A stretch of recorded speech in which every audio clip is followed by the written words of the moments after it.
السلام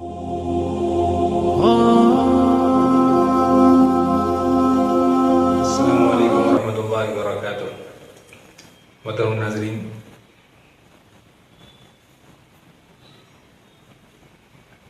آج میں اپنے تمام نوجوان دوستوں کو یہ پیغام دینا چاہتا ہوں کہ یہ دور جس دور میں میں اور آپ جی رہے ہیں، یہ دور دراصل تحفظ اسلام کا دور ہے۔ یوں تو آپ جانتے ہیں کہ اسلامی تاریخ کے کئی ادوار رہے ہیں، کئی عہد اور کئی زمانے رہے ہیں۔ ابتدائی زمانہ وہ تھا کہ جب عہد نبوی اور عہد صحابہ اور عہد تابعین، یہ وہ دور ہے جس میں اشاعت اسلام یعنی کہ اسلام کی تبلیغ اور اسلام کو پھیلانے کا کام اس کے اندر کیا جاتا تھا۔ اور جیسے جیسے زمانہ آگے بڑھتا گیا تو مختلف چیزیں اور آتی گئی، حتیٰ کہ اب صورتحال یہ ہے کہ مشرق و مغرب ساری دنیا کا ہر حصہ اور چپا اسلام سے متعارف ہو چکا ہے، اسلام کو جان چکا ہے۔ اب اسلام کو جاننے کے بعد کئی قوموں کی طرف سے اور کئی سارے اشخاص کی طرف سے اسلام پر غیر غلط نظریات تھوپے جاتے ہیں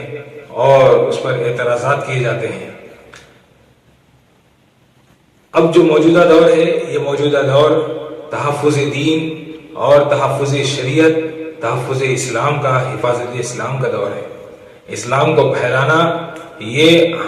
ہم میں سے ہر ایک کی ذمہ داری ہے، اور مرتے دم تک ہم انشاءاللہ اسلام کو دنیا میں عام کرتے رہیں گے، پھیلاتے رہیں گے۔ لیکن موجودہ جو حالات ہیں، ان حالات میں مجھے اور آپ کو سب کو مل کر تحفظ اسلام کے لیے کوششیں کرنی چاہیے۔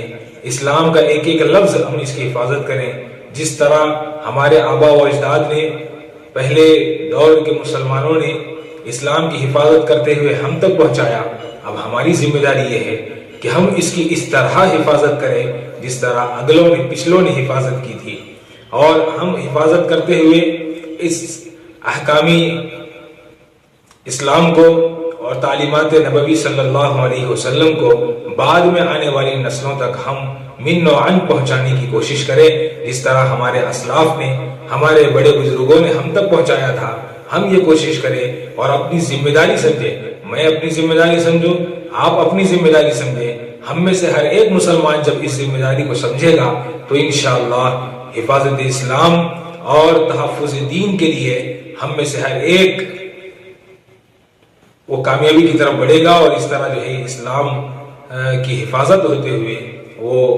آئندہ آنے والی نسلوں تک اپنی اصل شکل میں پہنچتا رہے گا۔ اس پیغام کے ساتھ اور اس اپیل کے ساتھ میں اللہ رب العزت سے دعا کرتا ہوں کہ پروردگار کہنے سننے سے زیادہ عمل کی توفیق نصیب فرمائے، بولنے والے کو بھی توفیق نصیب فرمائے، سننے والے دیکھنے والوں کو بھی توفیق نصیب